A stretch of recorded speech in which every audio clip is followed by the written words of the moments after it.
Good afternoon, everybody. How's everybody doing this afternoon?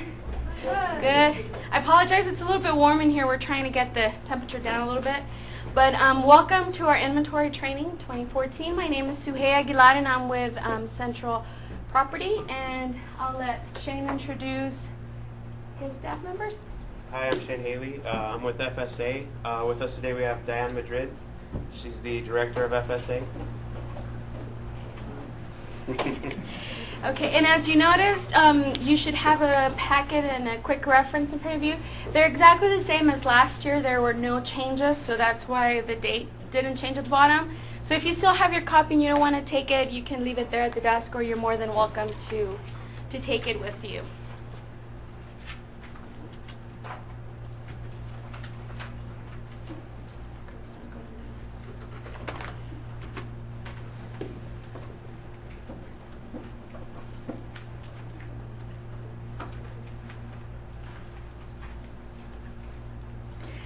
Okay, so we're going to start here with some key dates. Of course, this week we're having our inventory training. The inventory system is up and ready to go. So as soon as you're done with inventory, I know you're dying to go back and start scanning items. So you can start scanning and uploading files. So some of the important dates here is on October 1st. Yes, sorry. I was just going to mention, when you get a little further down, anyone here from Arts and Science, the internal Arts and Science deadline include everything December 3rd. So December 3rd for everybody at Arts and Sciences, that's their internal deadline for scanning everything. So good job. Anybody want to climb on board? That would be awesome as well. So, you know, we're going to, we sent out the memo. You got some emails with the schedule. It's also posted on our property website. So if you missed the email or you lost the printout, you can get it from there.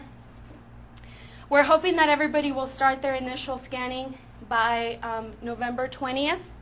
So make sure you start scanning. On the in December the 11th, the vice presidents and deans will get the first reporting, and we'll let them know what percentage each department is at. In the system, we can see what percentage you've completed. So we'll be able to report that. February the 10th, we'll be reporting to University Administrative Council. So again, we run another report, see the percentages to see where you're at. And as it's probably getting a little bit closer, we'll start contacting departments, you know, just to kind of let you know, especially if you haven't started, you know, don't wait till the last minute, especially if you have items in different locations, you know how that is. So don't forget that. Let me see. Okay, on March 17th, that's when we report to Senior VP for Admin and Finance anything that is missing greater than 10,000. And I think I missed one. Yes. On March the 2nd, the final inventories are due. So once you hit your 100% of scanning, then you'll get a link to print your certification form. Okay? And remember, you have to get it off the system.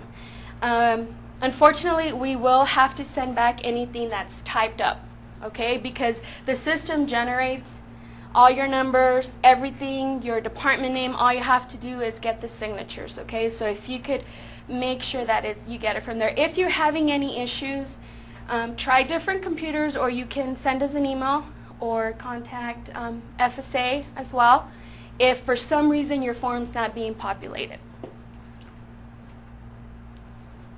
Okay, and then we have another reporting to University Administrative Council in April. And then the final reporting to the Board of Regents of all the missing items is on May the 8th.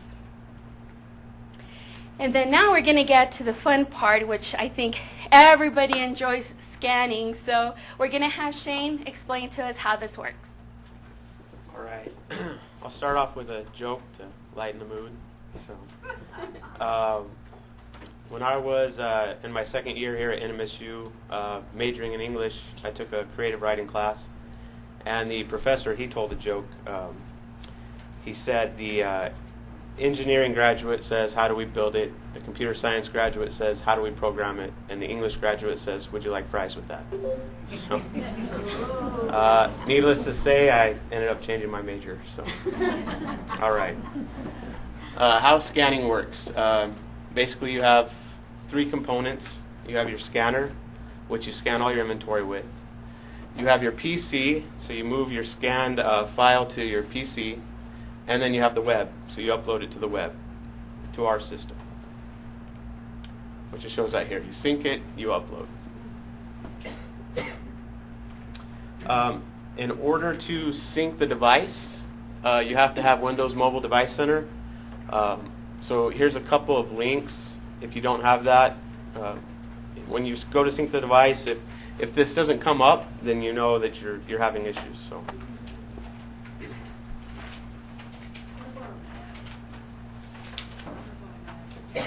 Macs?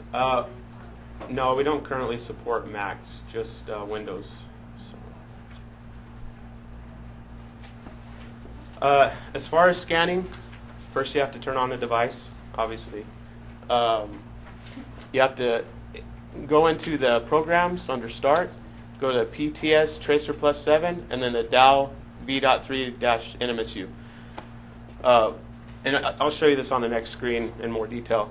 But you'll want to tap on your username, type your username. And actually on here, I know you probably can't see it real well, but there's a blue button, because when you start typing, it'll be in numbers. So when you hit the blue button, it'll change to the new, alpha characters. So. And then you want to tap on the scan door field once you're done typing your username. So that's what's right here. So you'd enter your username here, and then tap in here, and you could go scan the door. And then you would tap in here. It should automatically move, but if it doesn't, you can tap in here, and then you can start scanning items, which is what it says over there. As soon as you scan an item, it should come up with the, and see, I synced the device, and you see how that came up, the Windows Device Mobile Center. So whenever you scan an item, it'll show the P-tag code right here of the items you just scanned. So. And then you just keep repeating. Once you're done in that room and you go to the next room, you want to scan the barcode on the door. And then you can, again, tap in your item field and continue scanning items in the room.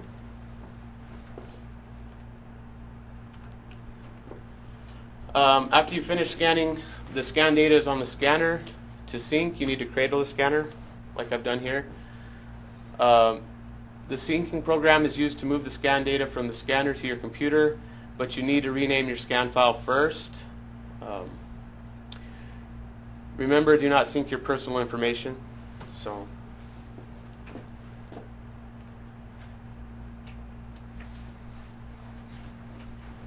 on the scan files that are on the device, you want to rename them with the department, your initials, and then a file number, like this, FSA-SH3.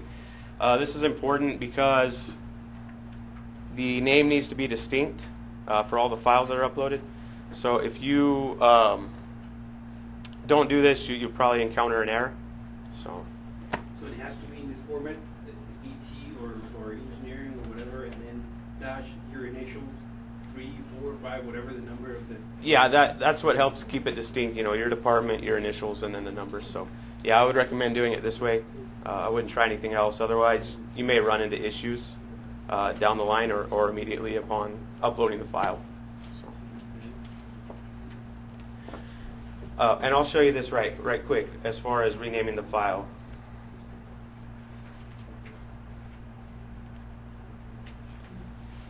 So I've synced my device. It'll come up under portable devices. You'll see the scanner.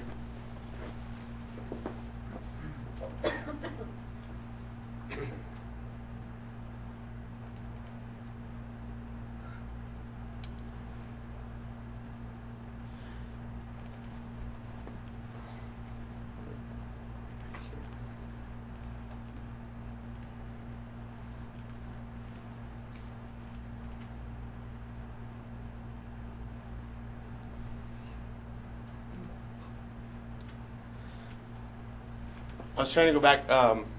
You can rename the file on the device as well. I find it easier to do it on the computer after you've synced.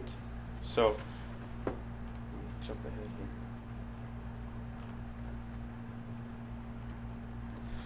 Because you have to export it.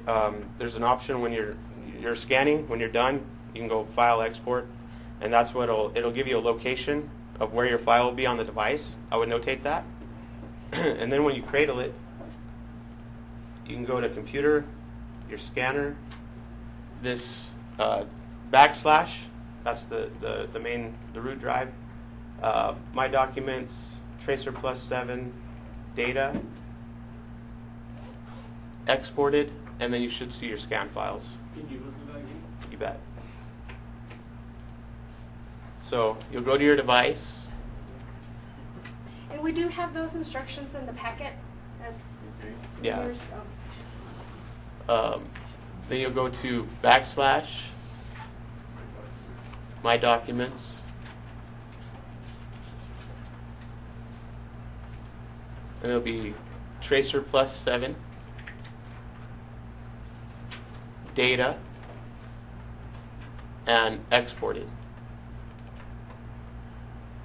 And then you'll probably have multiple files, by the time you're exporting to your PC. So you just go through, you can right-click, rename,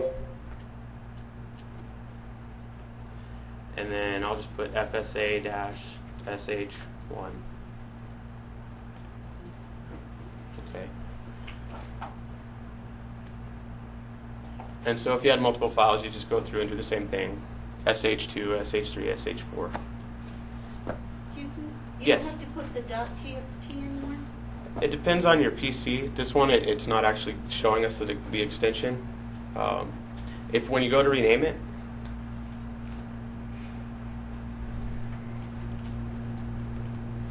if it doesn't show you an extension, that means your security is set up so that you can't change it. If it does, when you go to rename, if it comes up with the .txt, make sure you leave that.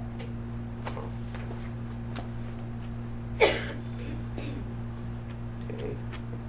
So I can copy this. You can just bring it down to your desktop or wherever you want to put it. If you have a specific folder, it doesn't matter. Just make sure you know where it's at. Okay, so now we're going to actually go to the property inventory system and upload the scan file. And you'll want to log in with your ACN username, which is your MyNMSU username.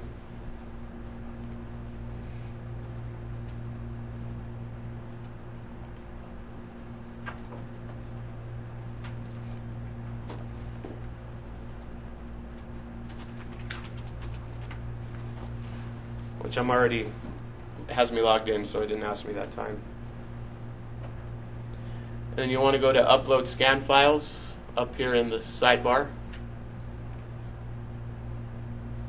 Browse for your scan files one at a time. I brought that one down to the desktop. And then you just click Upload.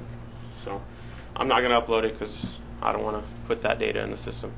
But if at this point it should upload successfully, if not, you'll get some sort of error message. If that happens, you can contact BFHR Tech. If it's obvious, maybe you have uploaded like 2 scan files that had the same name or something like that, then you can rename the file and try again. So.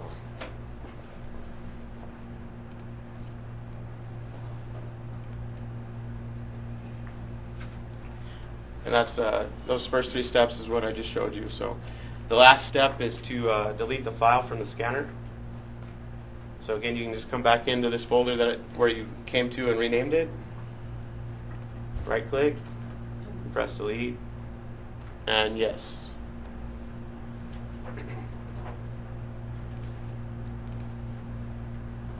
Scan file integrity. This part is very important. It is important that inventory be conducted according to the steps in the documentation. Scan the inventory and then upload the scan file. Tampering with the scan files compromises the data and invalidates the scan file as proof of conducting inventory. The contents of scan files should never be modified for any reason. Contact FSA if you have any problems with your scan files. If you alter a scan file, it's very likely you'll have to rescan everything that was in that file because of how the system works. So I strongly suggest if you have an issue, contact FSA. Don't alter the scan files, because it may be something simple where you don't have to rescan the room. So along those lines, I would suggest you export frequently. You know, if not room by room, at least at the end of the day. So if something does go wrong, you don't have to rescan an entire building, because that obviously none of us have time for that. So.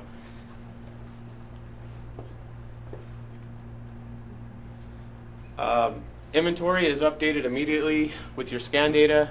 You can run reports right away. Reports can be saved to Excel. Right-click and choose Export to Microsoft Excel. This is with Internet Explorer. Most of our pages actually have a button, I'll show you right now, to export the data. So if we go to Inventory Report, Detailed,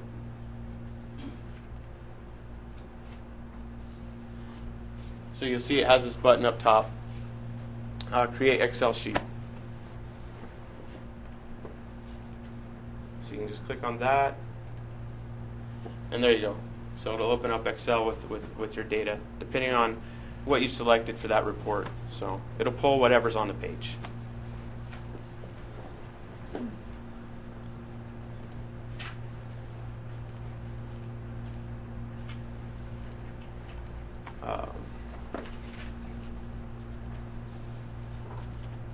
Another thing I want to show you is for outside property or inventory.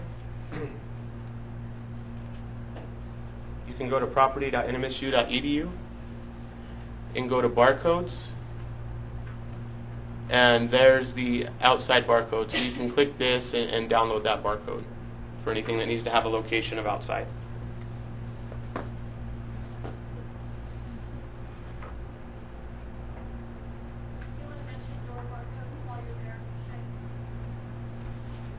The door barcodes as far as replacement? Yeah, so, oh yes. To get a door barcode, as it says here, ask your building monitor to go to the AIM work order submission link and submit a work order request, requesting one. So they'll submit it through AIM. That'll go to the appropriate, I think it's space management, and they'll get you a new barcode. So. Well, do they already have barcodes on them, or that's if it doesn't have them? If the door doesn't have one, then I would go through them and they'll print one out and place it. Or if it needs to be replaced. Yeah. If it needs to be replaced, like let's say you can't read anymore, or it's not scanning or something. Yeah, yes, it's at the end. Yeah, and it's going to be in the slides as well. Yeah, it's at the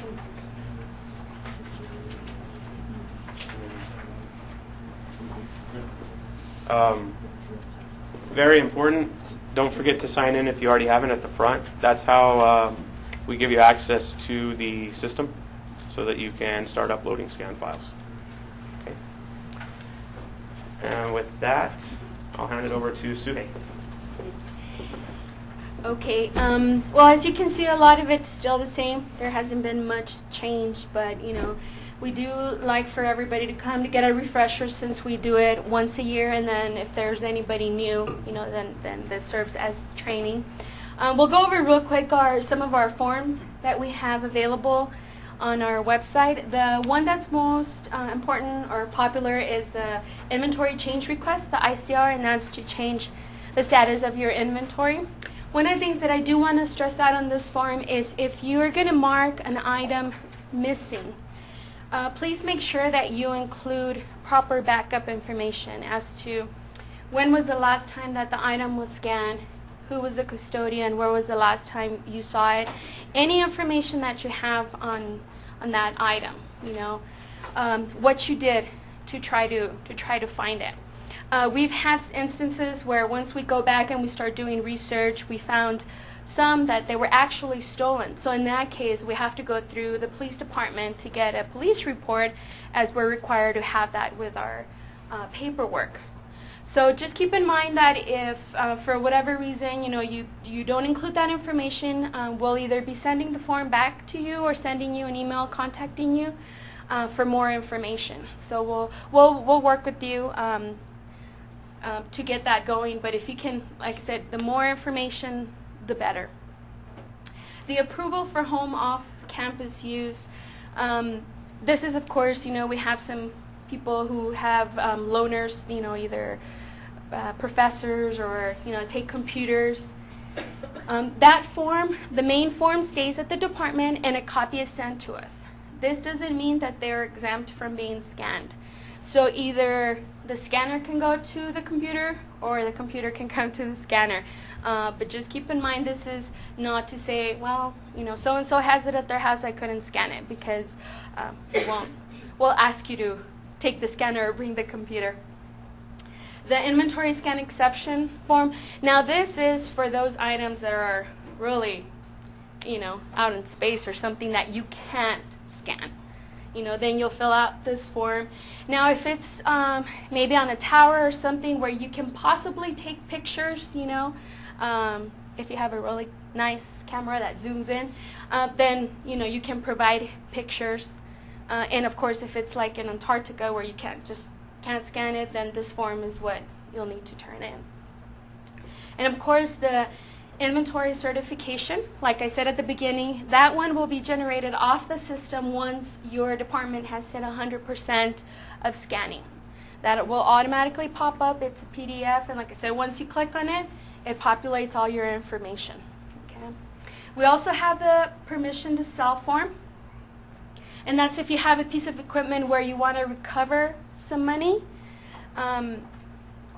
We put it out for auction. Of course, a lot of times, especially if they're like vehicles or big equipment, then we can put a minimum bidding. Let's say for cars, I think they start at $500. Now, of course, sometimes you might get that or might not, or get more or less.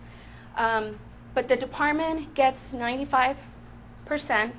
If they're vehicles, then they get 90% because Mortar Pool also gets a 5% for fees. And of course, our website is property.nmsu.edu. There's all this information is on there. You can always go reference back to that.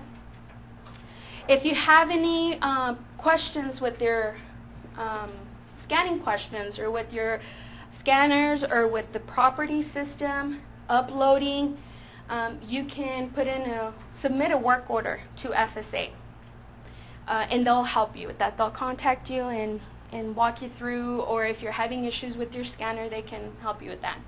If you're having issues with need to change your ACN password, then you go through ICT for those changes.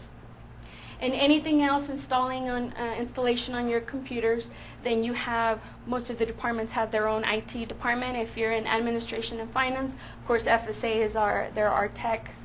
But I'm sure you guys know who it might be, ICT. So if you're having any issues with your computers, definitely go to them.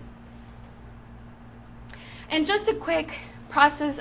We always like to go over the surplus property process, since this is an ongoing process. It's the whole year. So basically, for any tagged and non-tagged items, in order to dispose of them, they need to go through the property office. Now, sometimes you might have some items that are broken, or you might think it's trash.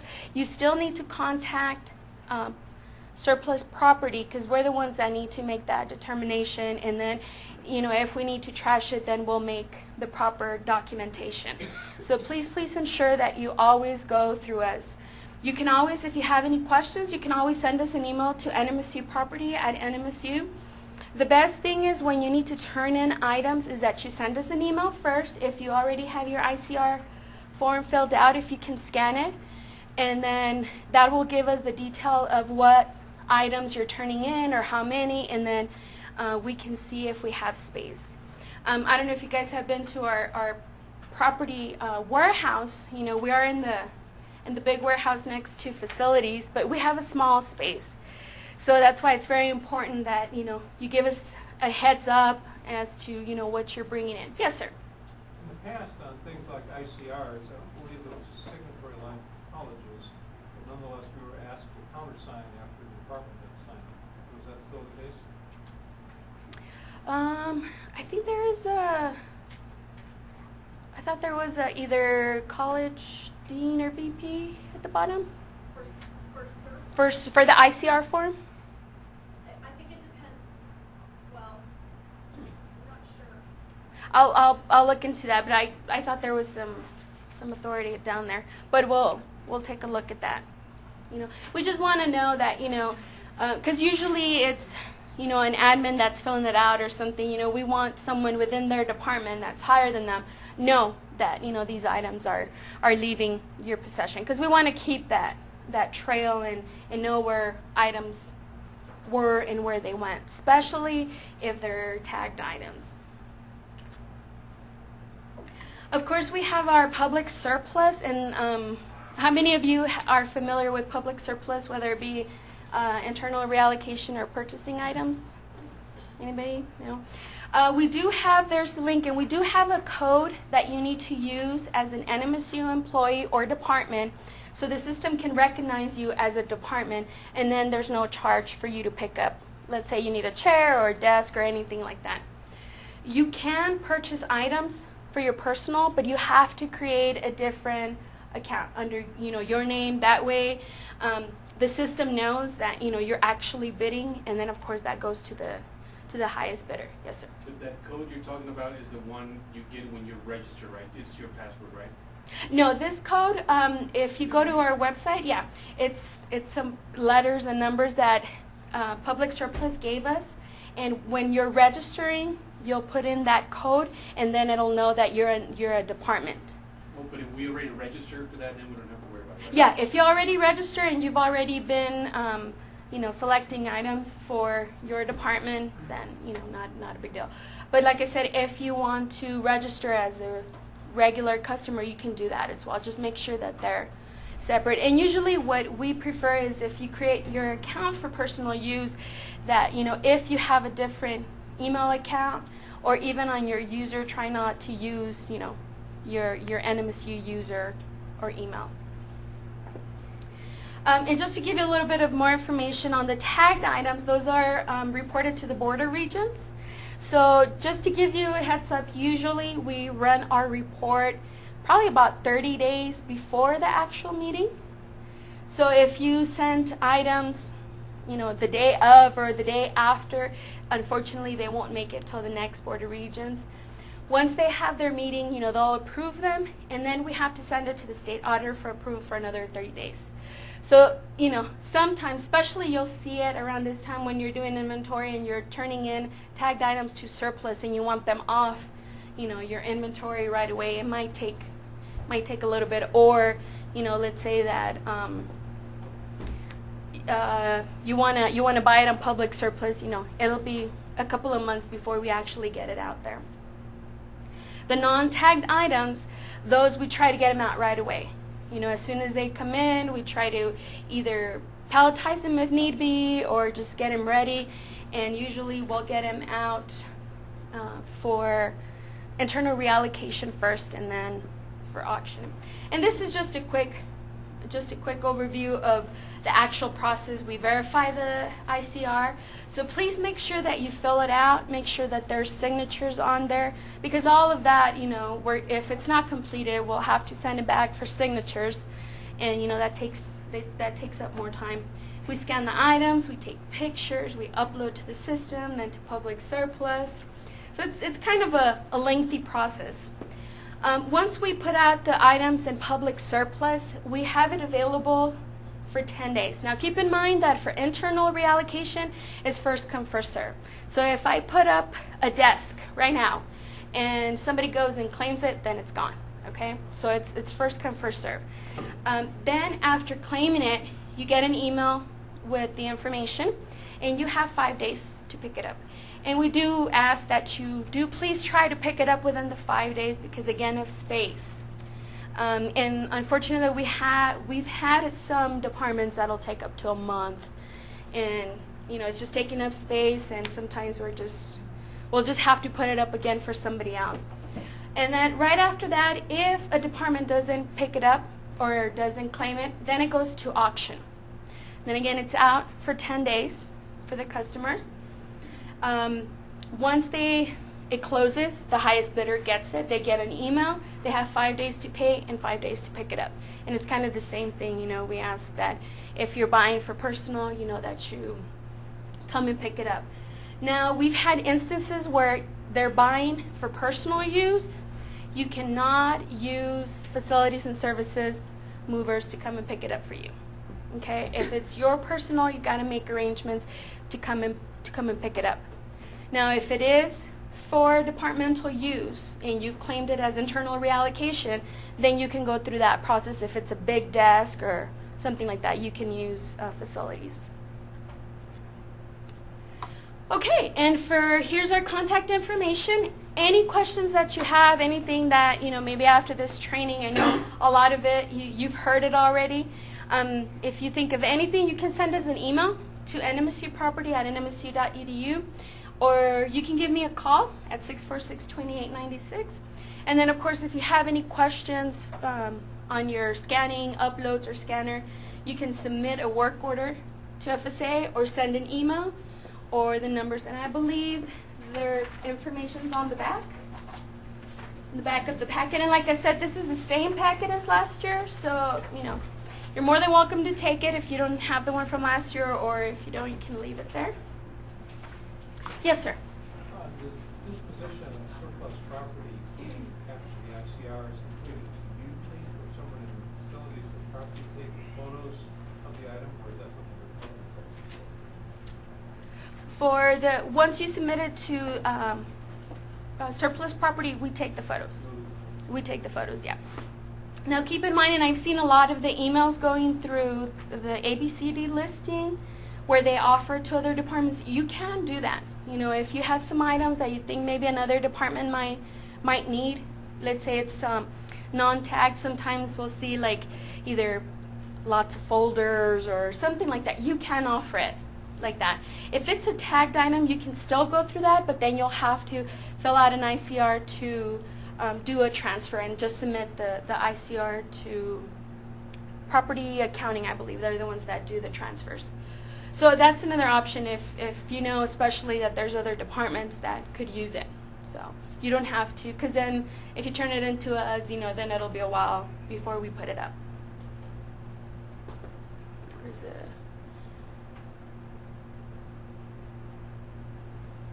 Okay, some of the questions were if the items are turned in for public surplus, for surplus property, who takes the pictures? And the answer was our office takes pictures of those.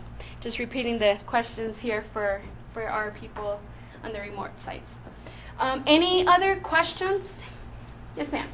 What will be the process to surplus any items that haven't yet barcode instead of a U or NMC? Okay, the question is, what is the process for surplusing any item that's tagged FP or S, which is a non-university tagged item? Usually those you have to go through property accounting through Robert Valdez to get prior approval, because what he'll do is he'll contact the agency and get all that going. Once he gets all that approval, then he'll let you know it's okay to submit it to us, and he'll let us know, and then all the paperwork goes through us, and then it goes through the same process. But the approval does have to be gotten from him first. Yes, sir. On my department inventory, how do I go about changing the person that's listed as the manager or the custodian? Okay, the question is, how do you change a manager or custodian? I believe an email to property accounting. I think it's on the web. All of that is on the web as well. Okay. The web is a good resource because it does have instructions on both of these, and I think the ICR form says exactly where to route those Fs, but Robert Valdez's office will accept those data custodian changes via email. If you have a lot of them, they'll also accept them in a spreadsheet. Might he accept telling him that our entire inventory, the deputy chief is a custodian and I'm a manager? I think he's talking to us. Okay. Because they'll know those. So we can pull that list out of our system into Excel and send that to you. So the comment just for people out there is that all the information is on the website, but it is through an email to property accounting. If you have a lot of items, they'll accept a spreadsheet just with your inventory item and who's the manager and who's the equipment manager, and you can definitely get that information off of the property system. Any other questions? So I just wanted to give some information. When you print out your inventory report, you'll see a room number, or a building with a code number, it's a room number. And if you want to know the number, you look up at OFS and they have a sheet that lists all the buildings and numbers assigned to them. On their website? Yeah, so if you get a number that doesn't look familiar to your building, just go to OFS and they have it. It's alphabetical, or it's numerical. Numerical. Okay, the comment here in the classroom was that in your inventory it shows the building number, not the name. So if you're not sure what building that is, you can go through facilities and they have a list numerically with the numbers, and then that'll give you the building name. And this is very helpful for, especially if this is your first time, you know, doing inventory, or if you're training somebody else. Thank you. Anything else? Any other questions? Comments? Okay, well this was a quick one. I thank you everybody. I really appreciate it. You know, have fun scanning out there. If you have any questions, don't hesitate. Give us a call or send us an email and we'll try to help you as best as we can.